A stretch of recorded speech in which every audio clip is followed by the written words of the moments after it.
Hello everyone, welcome to BSP Pharmacy. I am Nikita Gupta, and as we started our subject Pharmacology 1 Unit 4 Multiple Choice Questions.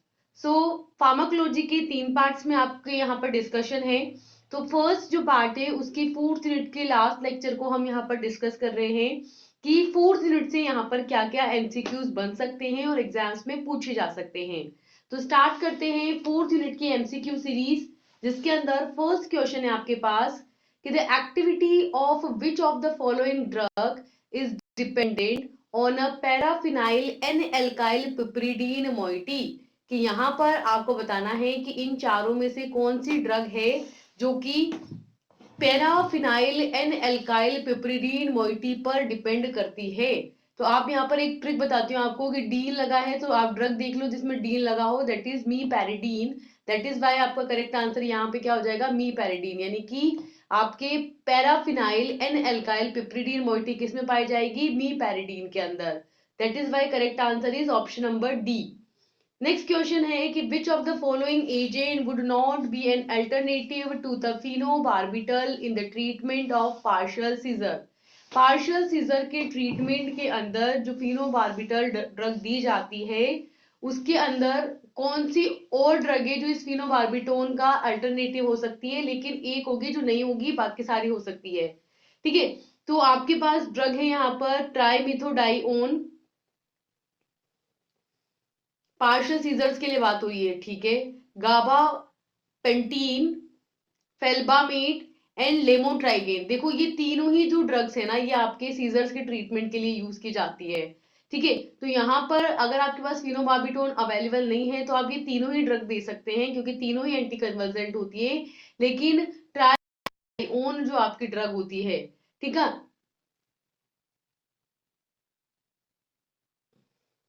ये आपके यहाँ पर हम partial seizure के case में नहीं दे सकते. ये तीनों ही पार्शियल सीजर के केस में यहाँ पर यूजफुल हो सकती है, लेकिन ट्राइमिथोडाइओन जो है ये नहीं हो सकती. चारों ही ड्रग आपके सीजर के ट्रीटमेंट के लिए है, लेकिन ये तीनों प्लस फिनोबार्बिटोल पार्शियल सीजर के लिए है, जबकि ट्राइमिथोडाइओन जो है पार्शियल सीजर में यूजफुल नहीं होती. दैट इज वाई इसको नहीं दे सकते.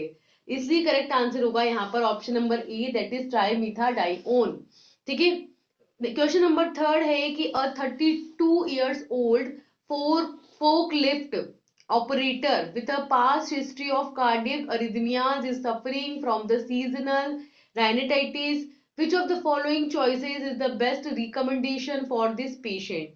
एक 32 साल का आदमी है, वो क्या करता है, फोर्क लिफ्ट ऑपरेटर है वो. ठीक है, उसको पाया गया कि पिछले कुछ सालों के अंदर उसको कार्डियक अरिथमिया की कंडीशन है. ठीक है, कार्डियक अरिथमिया है उसको, और सीजन मतलब पर्टिकुलर सीजन में राइनाइटिस भी हो जाता है, यानी कि राइनो वायरस का इन्फेक्शन हो जाता है यहाँ पर.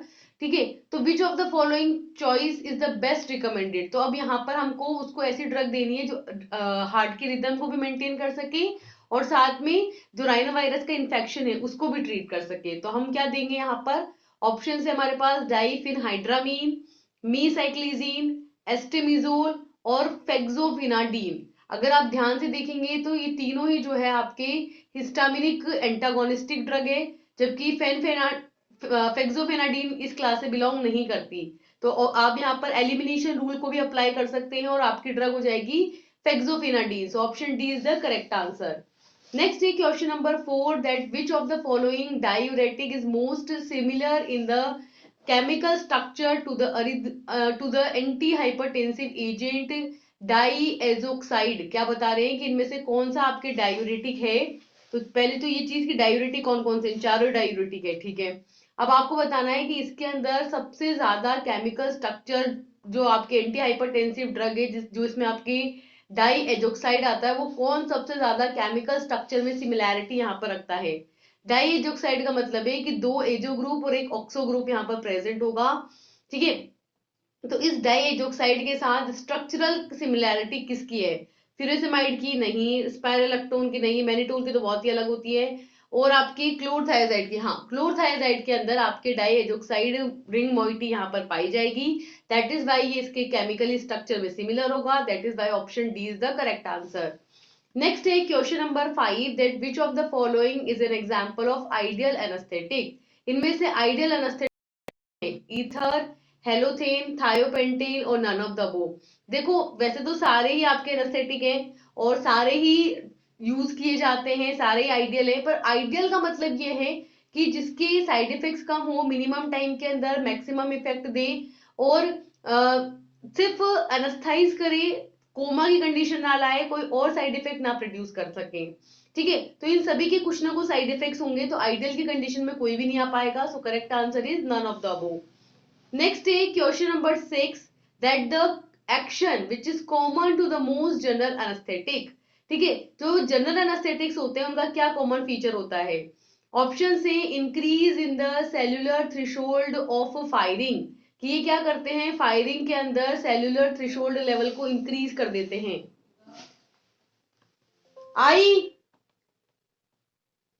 हमारा क्वेश्चन था कि जो जनरल एनेस्थेटिक्स होते हैं उनका मोस्ट कॉमन फीचर क्या है, मोस्ट कॉमन क्या एक्शन है जो ये शो करते हैं। तो देखो कि they use to increase the cellular threshold value of firing, कि फायरिंग की जो थ्रेशोल्ड वैल्यू होती है उसको ये बढ़ा देते हैं। ठीक है, सेकेंड है potentiation of spontaneous and evoked activity of neurons. Third is inhibition of effects of glutamate and fourth is none of the above.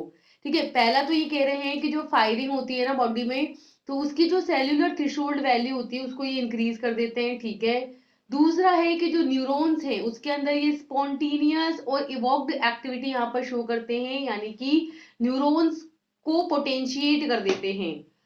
तो न्यूरॉन्स से इसका कोई लेना देना नहीं है, इसलिए गलत हो जाएगा। इनिबिशन ऑफ ग्लूटामेट, ग्लूटामेट की इफेक्ट को इनिबिट करते हैं, तो ऐसा कुछ नहीं करते ये। ठीक है, तो सिंपल सी बात ये है कि जो बॉडी में फायरिंग हो रही है, ठीक है, उसके थ्रेशोल्ड वैल्यू को ये इंक्रीज कर देते हैं, इसलिए करेक्ट आंसर हो जाएगा आपका ऑप्शन नंबर 1। नेक्स्ट है question number 7 that an unconscious patient is brought to the emergency department with a history of an unknown drug overdose, then which of the following action should be a physician have to perform। एक unconscious patient को लाया गया है emergency department में जिसने किसी drug का overdose कर लिया है, हमें नहीं पता वो ड्रग क्या है, तो यहाँ पर फिजिशियन को क्या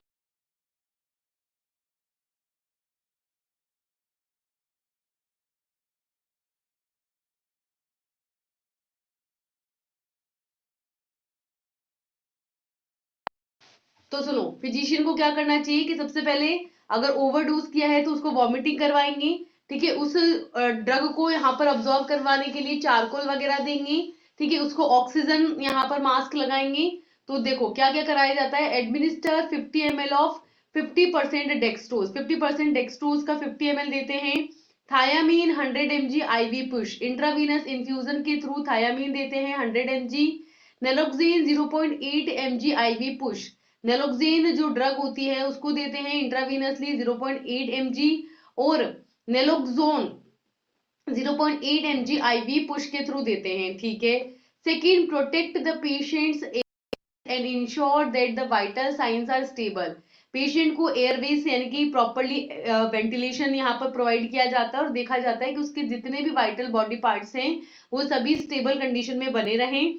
तीसरा है कि परफॉर्म गैस्ट्रिक लावेज, कि स्टमक में ही खाया है ना, देखो खाया उसने ओवरडोज लिया तो ओरली लिया है।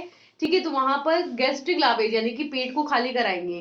ठीक है, उसके लिए या तो हम उल्टी करवा सकते हैं, एंटीएमेटिक्स दे दो यहाँ पर, या फिर ऐसे एजेंट दे दो जो फटाफट बिना ड्रग को अब्सॉर्ब करवाए रेक्टल रूट के थ्रू या यूरिनरी रूट के थ्रू एलिमिनेट करवा दे। ठीक है, तो गैस्ट्रिक लावेज कराना है, पेट को खाली कराना है, तो ये सारे एक्शन यहाँ पे परफॉर्म किए जाएंगे। That is why correct answer is option number D, all of the above. ठीक है, नेक्स्ट है question number 8 that ethyl alcohol is administered to the patients who have ingested either ethylene glycol or methanol because ethylene oxide is, देखो अगर कोई ethyl alcohol ले रहा है यानी कि अल्कोहल ले रहा है तो उसको वो किसके साथ में ले रहा है, इथाइलिन ग्लाइकोल के साथ या मिथेनॉल के साथ मिक्स करके ले रहा है। ठीक है, तो क्या होगा, to call SME EMS and have the child take to the hospital emergency department. एक पर्सन ने अल्कोहल लिया है लेकिन अल्कोहल के साथ यहाँ पर मिथाइलिन ग्लाइकोल या फिर मिथेनॉल ले लिया है, ठीक है, तो हमें मिथेनॉल तो ज्यादा यहाँ पर टॉक्सिक होती है, हार्मफुल होती है, उसको निकालने की जरूरत है। तो क्या करेंगे, administered 1.0 gram per KG of activated charcoal with the sorbitol. Third is administered syrup of ipecac 15 ml by the mouth to induce the vomiting.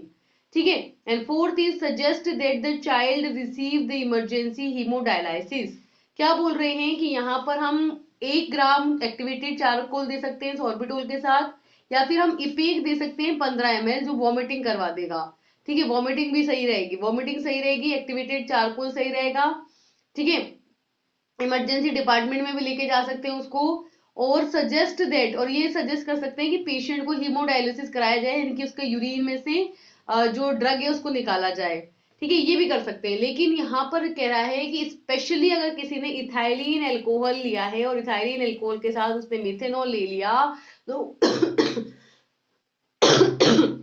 देखो, नॉर्मल पॉइजनिंग की कंडीशन में चारों ही चीजें की जाती है, लेकिन स्पेसिफिक जब हमको कर दिया है कि मिथेनॉल ही है, तो फिर हमको कैसे निकालना है, वॉमिटिंग करवानी है, उसके लिए हम 15 ml एपेक दे देंगे, वॉमिटिंग होगी और इथेनॉल मेथेनॉल बाहर आ जाएगा। So option number C is the correct answer. Next है question number 9 that the parenteral calcium is used as an antidote for which of the following situation. जब हम parenterally यानी कि इंजेक्शन से कैल्शियम को इंजेक्ट करवाते हैं एज एन एंटीडोट यहाँ पर, तो वो किस सिचुएशन को ओवरकम। सो ऑप्शन है जब वीराप्रामिल की ओवरडोज किया हो, सेकंड जब पोटेशियम का लेवल बढ़ गया हो, हाइपर कैलेमिया हो गया हो, थर्ड कोकेन इंटॉक्सिकेशन यानी कि कोकेन की टॉक्सिसिटी यहाँ पर हो गई हो, फोर्थ वीराप्रामिल ओवरडोज एंड हाइपरकेलेमिया। देखो ऑप्शन ए और ऑप्शन बी दोनों ही सही है कि जब वीराप्रामिल आपने जो ड्रग है ये क्या है, बेसिकली डायूरेटिक, डायूरेटिक ज्यादा ले लिया तो एंटी डायूरेटिक, मतलब ये कैल्शियम का लेवल आपने यहाँ पर इंजेक्ट करवा लिया, मतलब सॉरी वीराप्रामिल आपने ड्रग का ओवरडोज कर लिया है, यानी वीराप्रामिल ड्रग आपने ज्यादा ले ली है। क्या करती है ये, डायूरेसिस कोज करती है। ठीक है, तो यहाँ पर हम क्या करेंगे, कैल्शियम को देंगे इंजेक्शन के थ्रू, ताकि इसकी ओवरडोज की जो टॉक्सिसिटी है उसको रिड्यूस किया जा सके। इसी तरीके से जब पोटेशियम का लेवल यहाँ पर इंक्रीज्ड कंडीशन में रहता है तो हम यहाँ पर कैल्शियम देते हैं। कैल्शियम क्या करता है, पोटेशियम को ऑब्जॉर्ब कर लेता है और इसके लिए एंटीडोट का काम करता है। So option number D is the correct answer, that is verapamil overdose and hyper kalaemia.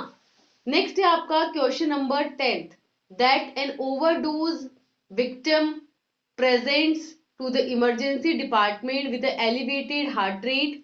एक विक्टिम है, उसको इमरजेंसी डिपार्टमेंट में लेके गया है और उसका हार्ट रेट बहुत ज्यादा बढ़ा हुआ है, यहाँ पर डिक्रीज ब्लड प्रेशर, बीपी बहुत डाउन हो रहा है, डायलेटेड पीपल्स उसकी बहुत ज्यादा डायलेट हो रही है, और लेथार्जी है यहाँ पर। And upon arrival to the ICU, जब इसको आईसीयू में ले जाया गया तो ऐसा पाया गया कि she has a generalised tonic clonic seizures, कि सीजर्स भी उसको आ रहे हैं। That is treated with the IV diazepam and fosphenytoin. ठीक है, तो इसको ट्रीट करने के लिए डायजेपाम ड्रग दी और फिनाइल्टोइन ड्रग दी। ठीक है, तो विच of the following is most likely intoxicant, तो यहाँ पर कौन सा टॉक्सिकेंट उसको दिया गया था। ठीक है, मोस्ट लाइकली इंटॉक्सिकेंट कौन सी चीज दी जाए जो उसको टॉक्सिसिटी यहाँ पर नहीं करेगी। इथाइल एल्कोहल टॉक्सिसिटी करेगा, मिथेनॉल करेगा, एसिटोमिनाफेन पीसीएम होता है, बेसिकली फीवर के लिए देते हैं, ना कि इस कंडीशन के लिए देंगे। और नेक्स्ट है एमिट्रिप्टाइलिन, जो कि एंटी डिप्रेसेंट होती है। यहाँ पर ये क्या करती है, जो एक्चुअल में उसके साथ ट्रॉमेटिक कंडीशन हुई है उस फीमेल के साथ, तो वहां पर एंटी डिप्रेसेंट क्या करेगी, उस डिप्रेशन से भूलने में, उससे बाहर निकलने में हेल्प करेगी। ठीक है, तो सिंपल सा यहाँ पर दिया है कि एक फीमेल है, उसके साथ फिजिकल अब्यूज हुआ है, उसकी वजह से उसका हार्ट रेट बढ़ा हुआ है, बीपी डाउन है, पीपल डायलिसिस है, लेथार्जी है, और उसको जब आईसीयू में ले जाया गया तो सीजर्स भी उसको आ रहे हैं। इन सीजर्स के ट्रीटमेंट के लिए तो हमने डाइजेपाम और फिनाइल्टोइन दे दिए। अब उसकी कंडीशन को नॉर्मल करने के लिए हमें एंटी डिप्रेसेंट देने होंगे, तो वहां पर हम देंगे amitriptyline, that is option number D. ठीक है, नेक्स्ट क्वेश्चन है question number 11 that ophthalmic agents in the glaucoma patients include which of the following substance। Ophthalmic agent insert कराते हैं हम आई के अंदर, ठीक है, ग्लूकोमा के ट्रीटमेंट के अंदर, तो वो कौन सा सब्सटेंस होता है ऑप्थेल्मिक के अंदर जो ग्लाइकोमा के ट्रीटमेंट में यूज होता है। एंटीऑक्सीडेंट नहीं, एंटीप्यूरिटिक नहीं, डीकॉन्जेस्टेंट्स और इमोलिएंट्स नहीं, तो decongestant is the correct answer, option number C. Next है question number 12 that which of the following drug is expected to cause anticholinergic adverse effect in the elderly. आपको बताना है कि इनमें से कौन सी ड्रग है जो कि यहाँ पर एंटीकोलिनर्जिक एडवर्स इफेक्ट प्रोड्यूस करती है। ठीक है, यानी कि जो एंटीकोलिनर्जिक के एडवर्स इफेक्ट होंगे वो ये भी प्रोड्यूस करेगी। ठीक है, ऑप्शन है प्रोपोक्सीफेन, सिप्राफ्लोक्सासिन, एमिट्रिप्टाइलिन या आपकी प्रोप्रोनोनॉल। देखो प्रोप्रेनिनॉल का जो एक्शन होता है ना वो कोलिनर्जिक्स के जैसा होता है, एंटीकोलिनर्जिक्स जैसा नहीं होता। तो ये तो कोलिनर्जिक लाइक एक्शन देगा। ठीक है, ये आपके एंटीबायोटिक होती है। ठीक है, ये भी यहाँ पर नहीं यूज करते। अब एंटीकोलिनर्जिक जैसे एक्शन कौन देता है? आपके एमिट्रिप्टाइलिन। ठीक है, एंटी डिप्रेसेंट होता है एंटीकोलिनर्जिक की तरह ही। ठीक है, और क्या करता है? वो एडवर्स इफेक्ट देता है जो एंटीकोलिनर्जिक के साथ आते हैं, जैसे कि ड्राई माउथ, है ना, और डिक्रीज सलाइवेशन, डिक्रीज स्वेटिंग, ये सब। तो correct answer is option number C. Next है question number 13 that which of the following anti hypertensive agent should be avoided in the elderly patients. कि जो एल्डरली पेशेंट्स हैं उनके अंदर कौन सी एंटी हाइपरटेंसिव एजेंट है जो हम नहीं दे सकते हैं।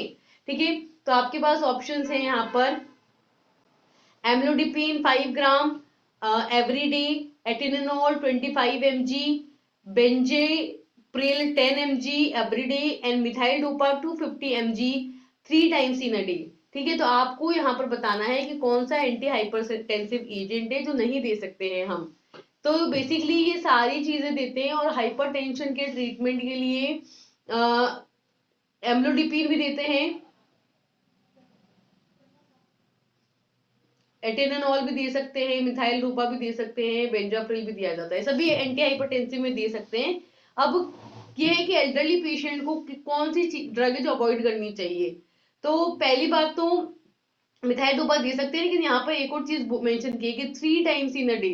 और डोज भी देखो कितनी ज्यादा है, 250 mg दे रहे हैं, वो भी एक दिन में 3 बार, यानी एक दिन में टोटल 750 mg दे दिया आपने यहाँ पर। और ये कितने दे रहे हैं? 5 mg, 25 mg, 10 mg। तो ऐसे ही देख लो, डोज से ही पता चल रहा है कि ये तो बहुत ही ओवरडोजिंग कर दी हमने यहाँ पर। ठीक है, तो करेक्ट आंसर क्या हो जाएगा आपका? Option number D. Next question है कि which of the following benzodiazepine is expected to cause the least amount of adverse in the elderly. ये आपको देखना है कि इन चारों में से कौन सा बेंजोडाइजेपिन है जो कि सबसे कम एडवर्स इफेक्ट्स देता है। तो ये तो मेमोरी बेस्ड हो जाएगा कि सबसे कम कौन देता है? ऑक्साजेपाम। आपके पास ऑप्शन है क्लोरडाइजेपोक्साइड, डायजेपाम, फ्लूआजेपाम और ऑक्साजेपाम। तो correct answer is oxazepam, that is D. Next है question number 15 that the use of morphine in the patients who has had a myocardial infection. ठीक है, एक पेशेंट है जिसको ऑलरेडी मायोकार्डियल इन्फेक्शन है, उसने मॉर्फिन ले लिया।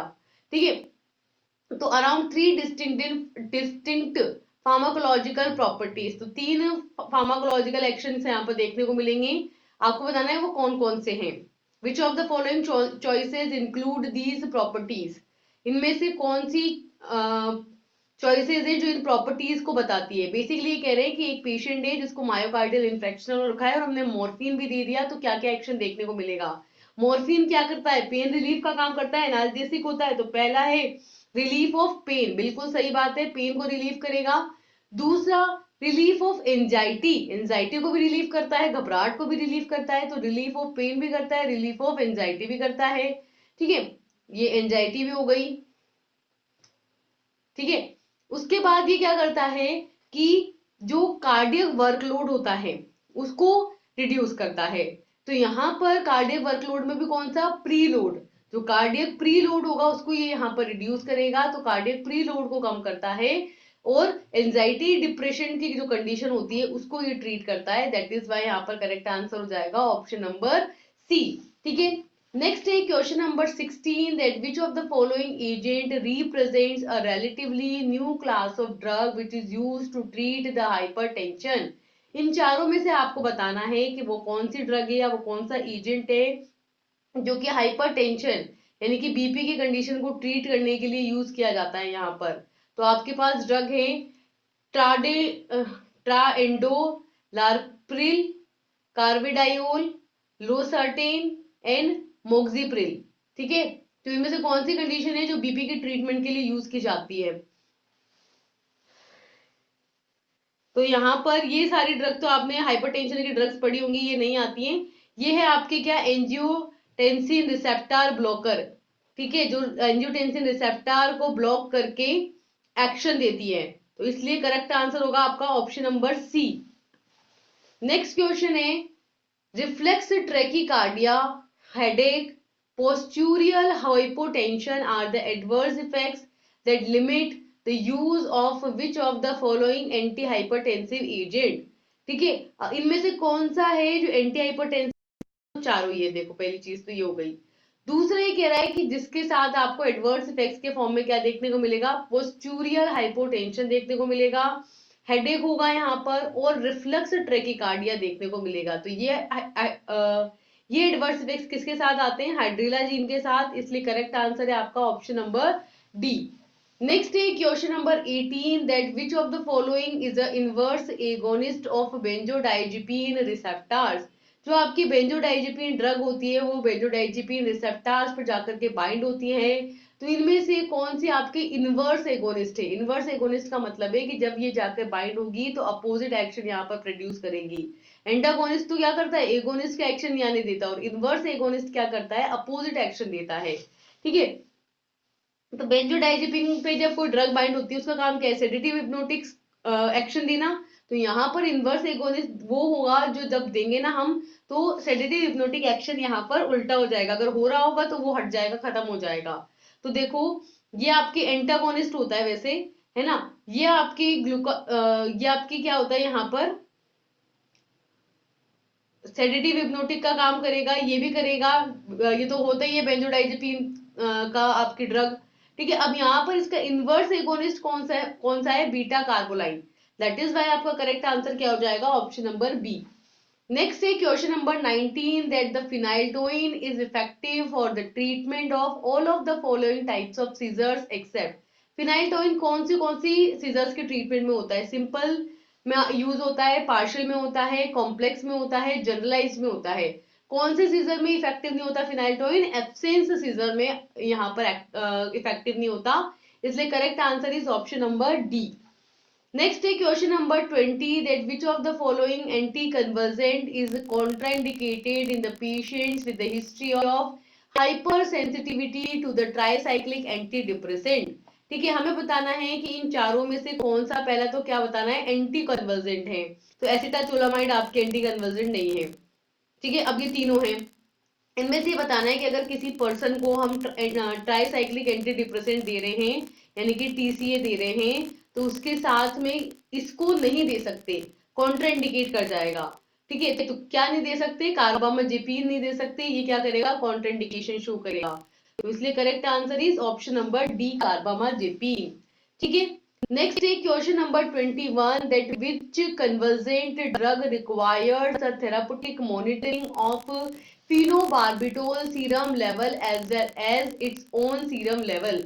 हमें यहाँ पर वो एंटी कन्वर्जेंट ड्रग बतानी है, ठीक है, जिसकी हम थेराप्यूटिक मॉनिटरिंग यहाँ पर करेंगे, जैसे हमने फिनोबार्बिटोन दिया है, थेराप्यूटिक मॉनिटरिंग करेंगे और ये देखेंगे कि भाई सीरम के अंदर इसका लेवल कितना है। तो कौन सी ड्रग है जो इसके इस मॉनिटरिंग के अंदर यूज की जाती है, तो आपके पास ऑप्शन है फिनाइल्टोइन, प्रीमिडोन, क्लोनाजेपाम और इथेंटोइन। सो करेक्ट आंसर है आपका प्रीमिडोन। प्रीमिडोन को हम यूज करते हैं फिनोबार्बिटोन की थेराप्यूटिक मॉनिटरिंग के अंदर, so option B is the correct answer. Next है question number 22, that zolpidem belongs from a which class. तो ज़ोल्पिडेम जो होती है बेसिकली इसके अंदर पायरिडीन रिंग प्रेजेंट होती है, दैट इज वाई ये बिलोंग करती है इमिडाज़ोपायरिडीन्स क्लास से। ठीक है, बेंजोडाइजिपीन की तो ये नहीं है ना, कार्बामेट भी इसमें नहीं है, तो आपकी करेक्ट आंसर है imidazopyridines, that is option number C. Next है question number 23, that which of the following is the most common adverse effects of anti convergent drug. Anti convergent drug जब देते हैं तो उसके साथ क्या क्या एडवर्स इफेक्ट्स आते हैं, हेडेक, सही बात है, डिजीनेस आता है, गैस्ट्रोइंटेस्टाइनल सिम्टम्स आते हैं, alteration of congestion in mentions, यहाँ पर कॉग्निशन में अल्टरेशन आता है, मेंशनेशन आता है, सही बात है, तो ये सारी चीजें देखने को मिलती है एंटी कन्वर्जेंट के साथ, तो correct answer is all of the above. Next है question number 24 that considering treatment strategies for the Parkinson disease, Parkinson disease के लिए यूज की जाने वाली ट्रीटमेंट स्ट्रेटेजी क्या है, क्या है और उसमें क्या क्या स्ट्रेटेजीज में क्या क्या चीजों को कंसीडर हमको करना पड़ता है। एज को करना पड़ता है, क्लिनिकल रिप्रेजेंटेशन को करना पड़ता है, सेक्स को करना पड़ता है और इटियोलॉजी को करना पड़ता है। देखो सेक्स यानी कि जेंडर का इससे कोई रिलेशन नहीं है, मेल और फीमेल के अंदर दोनों में सेम तरीके से काम होगा, तो यहाँ पर जेंडर का कोई यहाँ पर रिलेशन नहीं होगा। एज का ज्यादा नहीं होगा क्योंकि हम मोस्टली एडल्ट के लिए ही यहाँ पर डोज बना रहे होते हैं। और ड्रग का क्लिनिकल प्रेजेंटेशन हमारे लिए स्ट्रेटेजी नहीं होगा क्योंकि वो उसके बेसिस पर ही हमने वो ड्रग्स चूज करी है जो क्लिनिकली वहां पर फिट बैठ रही है। अब यहाँ पर एक पर्टिकुलर डिजीज का जो इटियोलॉजी होगा, उसके कोज होगा, किस तरीके से वो हो रही है, कैसे फैल रही है, किस तरीके से इफेक्ट दे रही है, ठीक है। तो उसके अकॉर्डिंग हम यहाँ पर ड्रग को चूज करेंगे। तो यही बोल रहे हैं कि स्ट्रेटेजी जो है वो किसको कंसिडर करके हमको बनानी है, ड्रग की या डिजीज की इटियोलॉजी के बेसिस पर, ठीक है। नेक्स्ट है question number 25 that which of the following having a liver failure in their side effects profile and how often the liver function test should be monitored.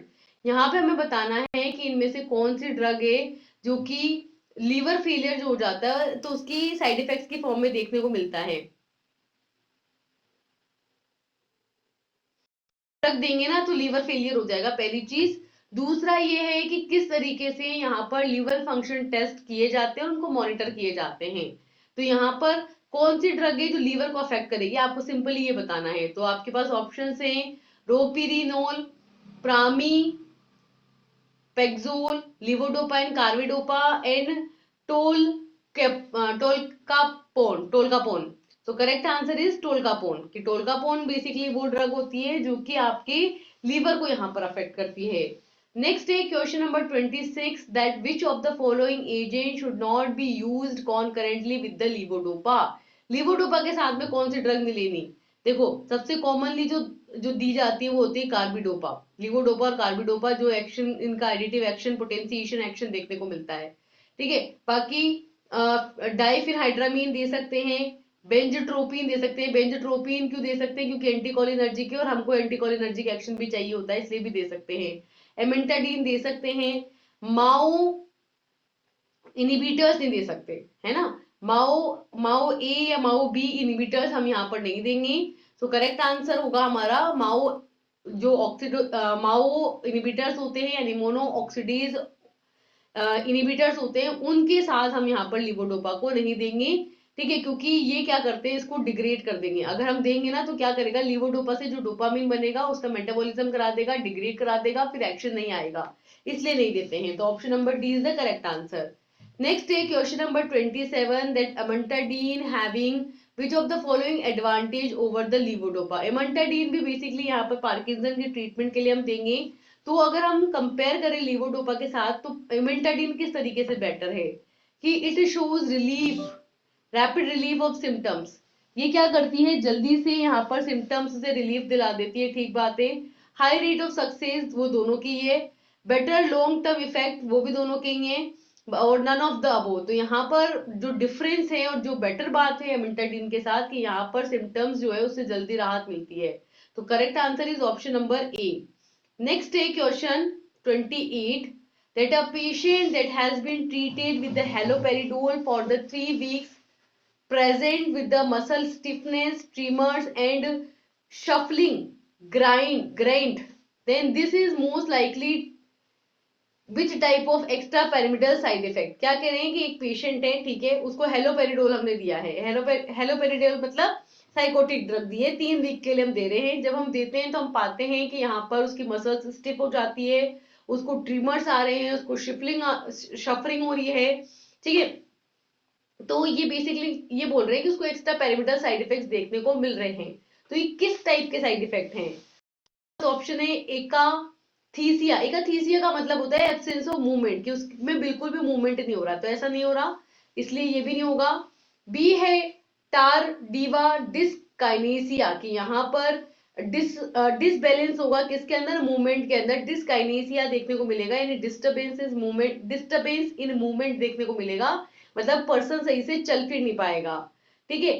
Third है pseudo parkinsonism, क्योंकि extra pyramidal बोला है तो extra pyramidal symptoms किसमें होते हैं, Parkinson में। और क्योंकि ये पार्किंसन जैसे सिम्टम्स है लेकिन पार्किंसन के सिम्टम नहीं है, दैट इज वाई इसको क्या बोलेंगे, शूडो पार्किंसम। बिल्कुल सही, इसीलिए हमारा यहाँ पर आंसर सी ही होगा। बाकी फोर्थ ऑप्शन है एक्यूट डिस्टोनिया। डिस्टोनिया का मतलब है डिस्टर्बेंस इन टोनिसिटी, यानी कि बॉडी की टोनिसिटी यहाँ पर डिस्टर्ब हो गई है। तो आपके पास ऑप्शंस के अकॉर्डिंग जो हमने बताया है यहाँ पर सिम्टम्स की स्टिफनेस, ट्रिमर्स और शफलिंग देखने को मिल रही है, तो हम कह रहे हैं कि यहाँ पर क्या हो रहा है, शूडो पार्किंसोनिज्म के सिम्टम्स हैं ये, यानी कि पार्किंसन जैसे हैं लेकिन पार्किंसन के सिम्टम नहीं है, दैट इज वाई इसको बोला है हमने pseudo parkinsonism. Correct answer is option number C. Next question number 29, that a typical antipsychotic differ from a typical agent in a various ways that defines them as an atypical, then which of the following is not defining property of an atypical antipsychotic? देखो, typical antipsychotics होते हैं और एटाइपिकल antipsychotics होते हैं। अब आपको ये बताना है कि जो एटाइपिकल एंटीसाइकोटिक होंगे, ठीक है, उनकी क्या प्रॉपर्टी नहीं होगी। तो पहला कि सस्टेन हाइपर प्रोलैक्टीमिया देखने को मिलेगा। Second, improved efficiency in treating a negative symptoms. Atypical यानी कि स्पेसिफिक टाइपिकल नहीं है, negative symptoms plus positive symptoms दोनों को ट्रीट कर सकता है, बिल्कुल सही बात है। नेक्स्ट है lower risk of extra pyramidal symptoms, यहाँ पर एक्स्ट्रा पिरामिडल सिम्टम्स भी कम देखने को मिलते हैं, ठीक है। नेक्स्ट है कि greater serotonin receptor blockage than the dopaminergic blockage, यानी कि ये यहाँ पर आपके डोपामीन रिसेप्टर को भी ब्लॉक करता है, सेरोटोनिन को भी करता है, लेकिन डोपामीन के कंपैरेटिवली सेरोटोनिन को ज्यादा ब्लॉक करता है, ठीक बात है। लेकिन यहाँ पर आपको हाइपर प्रोलैक्टीमिया सस्टेन्ड कंडीशन में देखने को नहीं मिलेगा, तो इसलिए ये आपका सिम्टम नहीं होगा, ये इसकी प्रॉपर्टी नहीं होगी, बाकी तीनों इसकी प्रॉपर्टी है, that is why correct answer is option number A. Next question है which of the following is a atypical antipsychotic would be a least sedating। इनमें से पहले तो ये देखना है कि एटाइपिकल एंटीसाइकोटिक कौन कौन से हैं, तो सारे ही हैं, ठीक है। अब नेक्स्ट ये देखना है कि सबसे कम सेडेशन करता है, तो सबसे कम सेडेशन कोज करता है risperidone, that is why correct answer is option number B. Next है question number 31, that a typical antipsychotic drug is classified into high and low potency agent. देखो, टाइपिकल जो एंटीसाइकोटिक है ना वो दो टाइप के हैं, हाई पोटेंसी, लो potency, ठीक है। अब इनमें से कौन सा करेक्ट स्टेटमेंट होएगा कि जब आप हाई पोटेंसी वाले लोगे तो यहाँ पर क्या देखने को मिलेगा, more weight gain, less extra pyramidal symptoms, high EPS और हाई डोज। तो जब आप हाई पोटेंसी वाला लोगे तो हाई एक्स्ट्रा पिरामिडल सिम्टम्स भी देखने को मिलेंगे, इसलिए high potency is equals to high EPS और less potency is equals to less EPS, यानी जैसा आप यहाँ पर पोटेंसी वाला ड्रग लोगे वैसे ही एक्स्ट्रा पिरामिडल सिम्टम्स यहाँ पर देखने को मिलेंगे। तो correct answer is option number C. Next है question number 32, that which of the following agent is not used in extra pyramidal symptoms. अब देखो, एक्स्ट्रा पिरामिडल सिम्टम्स किस में देखने को मिलते हैं, पार्किंसन में, यानी कि पार्किंसन की कौन सी ड्रग नहीं है। तो ऑप्शन है आपके पास डोनेजेप्रिल, ट्राइहेक्साइल फिनाइल डाइफिनहाइड्रामीन और बेंजोट्रोपिन। अगर आप ध्यान से देखो तो ये तीनों ही आपके हिस्टामिनर्जिक रिसेप्टर ब्लॉकिंग एजेंट है, जबकि ये आपके नहीं है। आप चाहो तो एलिमिनेशन रूल भी यहाँ पर अप्लाई कर सकते हो, बाकी आपको सिंपली ध्यान रखना होगा कि एक्स्ट्रा पिरामिडल सिम्टम्स के ट्रीटमेंट के लिए हम ट्राइहेक्साइल फिनडेनाइल यूज करते हैं। सॉरी, ये तीनों ही आपके एंटीकोलिनर्जिक है, एक मिस्टेक मैंने कर दी कि यहाँ पे ये तीनों ही जो है एंटीकोलिनर्जिक ड्रग्स हैं और तीनों के साथ तीनों ही आपके एक्स्ट्रा पिरामिडल सिम्टम्स के ट्रीटमेंट में यूज की जाती हैं, ठीक है। तो ये तीनों ही आपके एंटीकोलिनर्जिक है और एंटी पार्किंसन भी है, जबकि डोनेजेप्रिल इस क्लास से बिलोंग नहीं करती, that is why correct answer is option number A. Next है question number 33, that which of the following statement about the depression is true. Depression के बारे में कौन से स्टेटमेंट सही है। पहला कि the incidence of depression is greater in male than the women. Women के कंपैरिजन में मेल्स में डिप्रेशन ज्यादा होता है, नहीं, वुमेन्स में ज्यादा होता है। नेक्स्ट है approximately 5% of institutionalised Elder develop depression, कि इंस्टीट्यूट में पढ़ने वाले लगभग हर 5% लोगों के अंदर, बच्चों के अंदर डिप्रेशन होता है। नहीं, ऐसा कुछ नहीं है, ज्यादा होता है, बल्कि 5% से ज्यादा होता है। थर्ड है depression has no genetic link. Depression का जेनेटिक से कोई लिंक नहीं है, उसका लिंक है आपके एनवायरमेंट से, आपके सराउंडिंग से। और फोर्थ है depression is diagnose using DSM IV criteria. ये ठीक बात है कि डिप्रेशन को हम डीएसएम आईवी क्राइटेरिया के थ्रू डायग्नोज कर सकते हैं, इसलिए correct answer is option number D. Next है question number 34 that a patient depression should receive anti depressant therapy for at least. एक पेशेंट है, उसको डिप्रेशन हुआ है, तो वो एंटी डिप्रेसेंट ड्रग ले रहा है, तो कब तक के लिए लेना होगा? 2 वीक, 6 वीक, 2 महीने, 6 महीने? तो करेक्ट आंसर इज 6 मंथ, 6 महीने के लिए उसको एंटी डिप्रेसेंट लेने पड़ेंगे। नेक्स्ट है question number 35 that likely to require maintenance anti depressant therapy. ठीक है, तो कौन सी कंडीशन है जब हमको एंटी डिप्रेसेंट थेरेपी को मेंटेन करके रखने की जरूरत होती है? ठीक है, ऑप्शंस हैं कि if a 22 year old women depress about a loss of parents. एक 22 साल की लड़की है जो अपने पेरेंट्स को खो जाने की वजह से डिप्रेस है, तो यहाँ पर एंटी डिप्रेसेंट की रिक्वायरमेंट है। सेकेंड है कि 33 years old man presenting with the second episode of depression. 33 साल का आदमी है जिसको सेकेंड एपिसोड ऑफ डिप्रेशन देखने को मिल रहे हैं। थर्ड है अ 67 year old man experiencing his first episode of depression, कि 67 ईयर का एक आदमी है जिसको डिप्रेशन का फर्स्ट एपिसोड आया है। अब फर्स्ट एपिसोड से हम यहाँ पर एंटी डिप्रेसेंट देंगे और रेगुलरिटी के साथ उसको मेंटेन करेंगे ताकि दोबारा वो ना आए, क्योंकि इस एज के अंदर इस कंडीशन को ट्रीट करना ही मुश्किल है। तो पहली बार से ही इसको मेंटेन करके रखेंगे एंटी डिप्रेसेंट के साथ ताकि सही कंडीशन बनी रहे।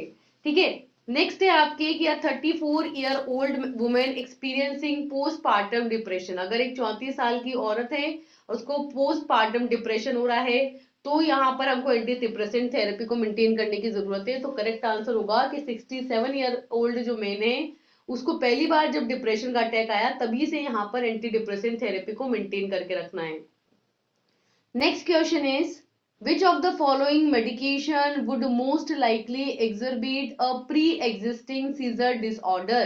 हमें बताना है कि इन चारों में से कौन सी ड्रग है हमारे पास जो कि पहले से एग्जिस्ट करने वाले सीजर्स जो रहते हैं उनको ट्रीट करने के लिए यूज होती है, मतलब जो प्री एग्जिस्टिंग कंडीशन वाले सीजर्स होते हैं उसको एक्सरबेट करती है। तो आपके पास ऑप्शन है venlafaxine, trazodone, bupropion and paroxetine. तो correct answer is bupropion, option number C is the correct answer. Next है question number 37 that a seasonal allergies is diagnosed with a major depression, so which of the following anti would most likely interact with the current regimen. ठीक है, तो यहाँ पर आपको बोल रहे हैं कि सीजनल एलर्जी हुई है किसके साथ? डिप्रेशन के साथ। मतलब एक तो डिप्रेशन तो है ही सही, साथ में एलर्जी भी हो रखी है, तो यहाँ पर कौन सी ड्रग हम देंगे जो कि एंटी डिप्रेसेंट के साथ सही से इंटरेक्ट कर पाएगी? तो ऑप्शन है नेफा, जोडीन, एमिट्रिप्टाइलिन, सर्टिलिन एंड वेनिला फैक्सीन। चारों एंटी डिप्रेसेंट है, लेकिन एलर्जीज की कंडीशन में कौन सी देंगे? नेफाजोडोन। ठीक है, नेफाजोडोन देंगे, option number A is the correct answer. Next है question number 38 that which of the following medication would be considered as a first line monotherapy for the treatment of bipolar disorder. Bipolar disorder के treatment के लिए कौन सी हमारे पास first line drug होगी यहाँ पर? तो ऑप्शन है, देखो बाइपोलर डिसऑर्डर के अंदर सबसे पहले हम लिथियम ही देते हैं, सबसे पहले हमारी जो प्रीफर्ड ड्रग होती है वो लिथियम ही होती है। बाकी ऑप्शंस देख लो, गाबापेंटीन, लिथियम, रेस्पेरिडोन एंड लेमोट्रिगेन। ठीक है, ये सभी ड्रग बेसिकली यहाँ पर डिप्रेशन की कंडीशन को ट्रीट करने के लिए यूज की जाती हैं, और साथ में बाइपोलर के अंदर अगर हमको देनी है तो सबसे ज्यादा इफेक्टिव होगी आपके लिथियम, ऑप्शन नंबर बी।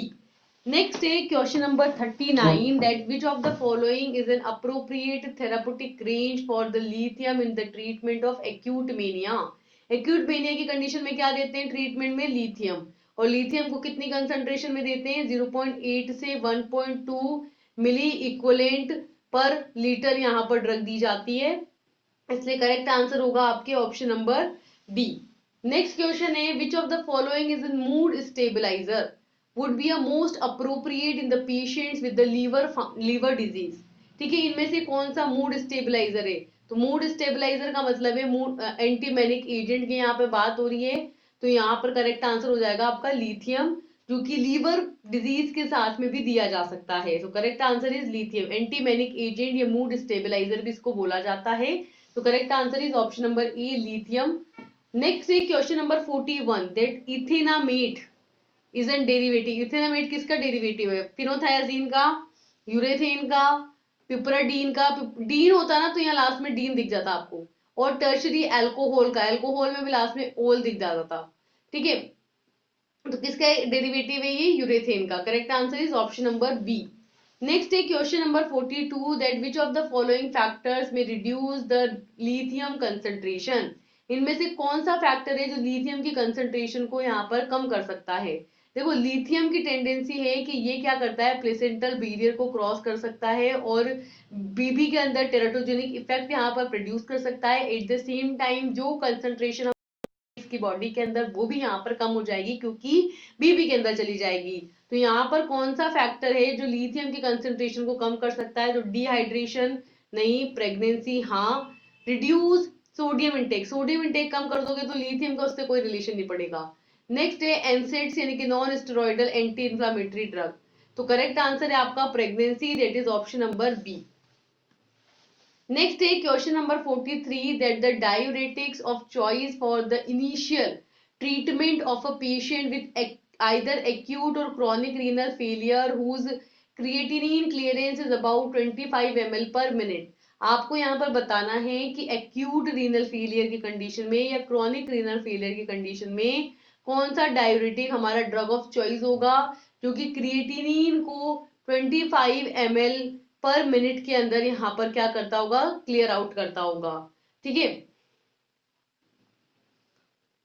तो यहाँ पर क्रिएटिनिन क्लियरेंस रेट है उसकी 25 ml पर मिनट और डायूरेटिक है वो। ठीक है, तो पहली बात तो ये कि चारों ड्रग आपके डायूरेटिक है और एक्यूट या रीनल फेलियर की कंडीशन में भी दे सकते हैं। ये ध्यान दो कि किडनी सही से काम नहीं कर रही फिर भी दे पाएंगे। ठीक है, तो वो होगा आपके फ्यूरोसेमाइड। ठीक है, तो यहाँ पर और साथ में ब्यूमेटामाइड भी दोनों कंडीशन में देते हैं, लेकिन रीनल क्लियरेंस जो होता है वो फ्यूरोसेमाइड का ही होता है 25 ml पर मिनट, इसलिए करेक्ट आंसर होगा ऑप्शन नंबर सी। ये दोनों जो है हमारे लूप डायूरेटिक्स होते हैं और लूप डायूरेटिक्स पर जो है किडनी का इफेक्ट नहीं होता, इसी वजह से इनको किडनी फेलियर की कंडीशन में भी हम दे सकते हैं। तो करेक्ट आंसर इज फ्यूरोसेमाइड।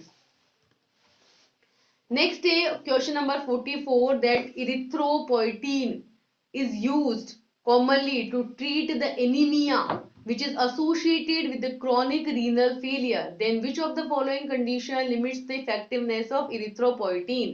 ठीक है, तो यहाँ पर इरिथ्रोपोइटीन की कंडीशन जो रहती है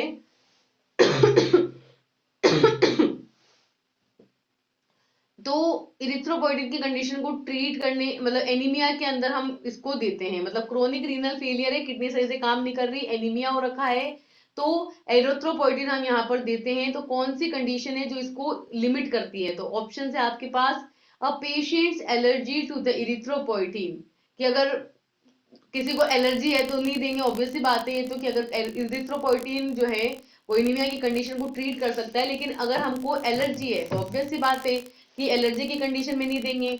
सेकेंड है डिप्लेक्शन ऑफ आयरन स्टोर, अगर आयरन ऑलरेडी जो प्रेजेंट है वो धीरे धीरे कम हो रहा है। देखो इरिथ्रोपोइटिन क्या करेगा, आयरन को कंज्यूम करते हुए यहाँ पर एनीमिक कंडीशन को ट्रीट करेगा, लेकिन आयरन स्टोर आयरन ही नहीं है बॉडी में, तो इरिथ्रोपोइटिन देके क्या करोगे?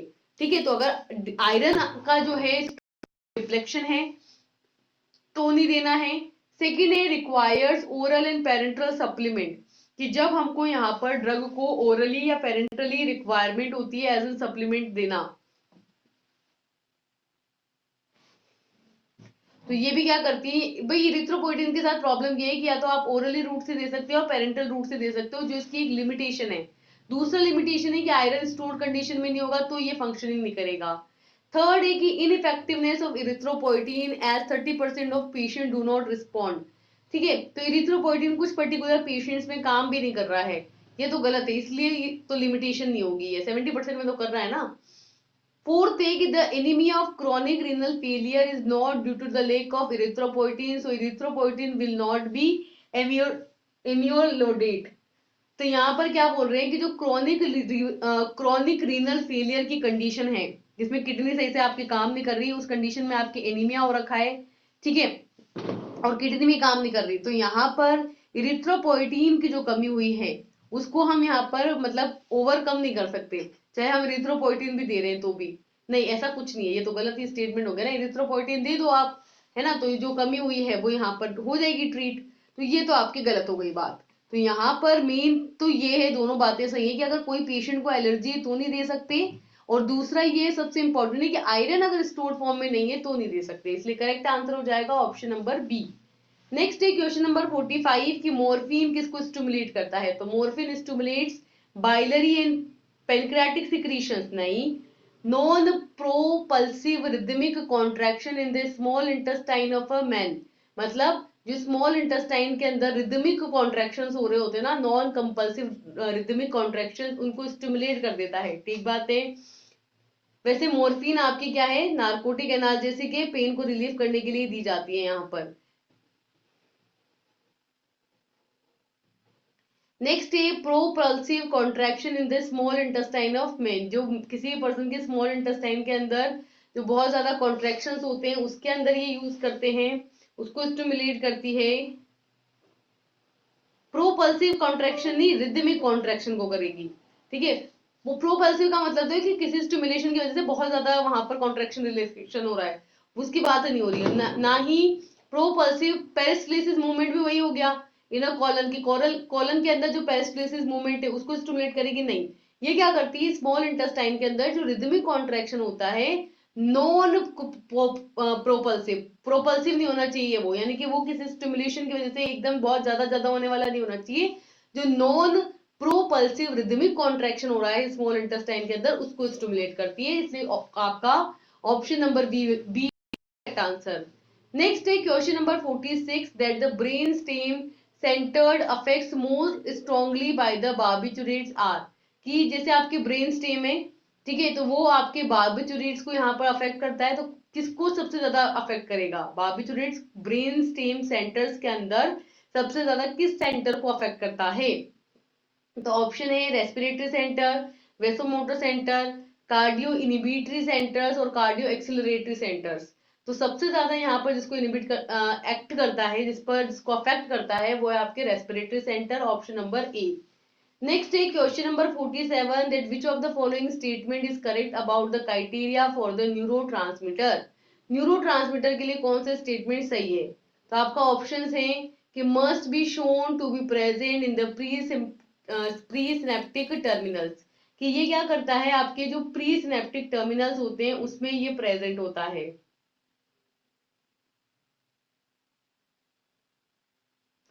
सेकेंड है must be release from the pre synaptic terminals concomitantly with the pre synaptic activity, कि ये जो आपके प्री सिनेप्टिक नर्व टर्मिनल्स होते हैं उनके साथ प्री सिनेप्टिक एक्टिविटी शो करता है। न्यूरोट्रांसमीटर के लिए बात कर रहे हैं हम कि न्यूरोट्रांसमीटर के लिए कौन सी बात सही है, कि जो प्री सिनेप्टिक टर्मिनल्स होते हैं आपके उसके अंदर ये प्रेजेंट होता है, सही बात है।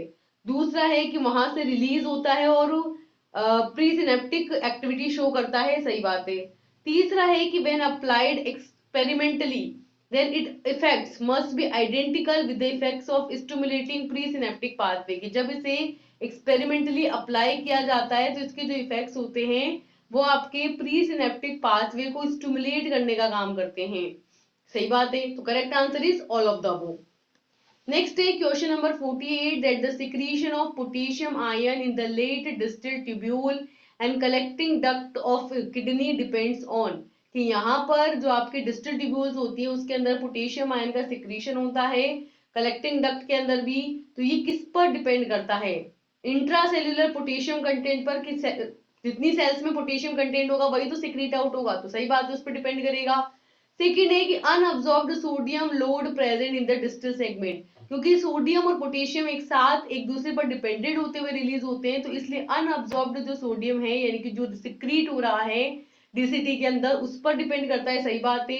और तीसरा एल्डोस्टेरोन जो आपका हार्मोन होता है उस पर भी डिपेंड करता है, क्योंकि सोडियम पोटेशियम की सिक्रीशन को ये रेगुलेट करता है। इसलिए करेक्ट आंसर हो जाएगा ऑप्शन नंबर डी। नेक्स्ट है question number 49 that which of the following diuretic is orally active efficacious in acidosis as well as alkalosis and causes diuresis even in a moderately severe renal and having additional carbonic anhydrase inhibitory action। आपको बताना है कि इनमें से कौन सा आपके diuretic है जो ओरली एक्टिव होता है, इफेक्टिव होता है, एसिडोसिस में भी काम करता है और एल्कलोसिस में भी काम करता है,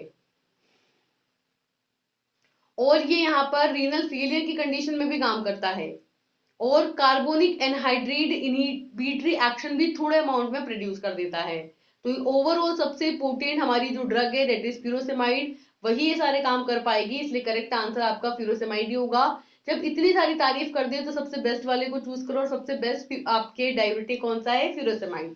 नेक्स्ट है लास्ट क्वेश्चन कि which of the following diuretic abolishes the corticomedullary osmotic gradient in the kidney. इनमें से कौन सा डायूरेटिक है जो कि किडनी के अंदर ऑस्मोटिक जो ग्रेडियंट है उसके अकॉर्डिंग यहाँ पर उसको एबोलिश कर देता है, उसको खत्म कर देता है, मतलब उससे अफेक्ट नहीं होता।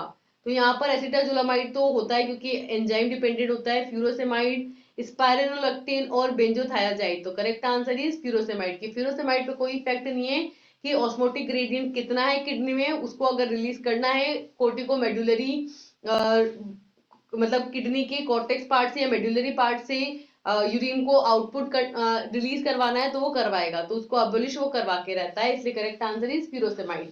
तो ये हुए हमारे 4th यूनिट से रिलेटेड इंपॉर्टेंट क्वेश्चंस। अब हम मिलेंगे नेक्स्ट लेक्चर के साथ, यूनिट 5th के साथ। Till then thank you and all the best, bye bye.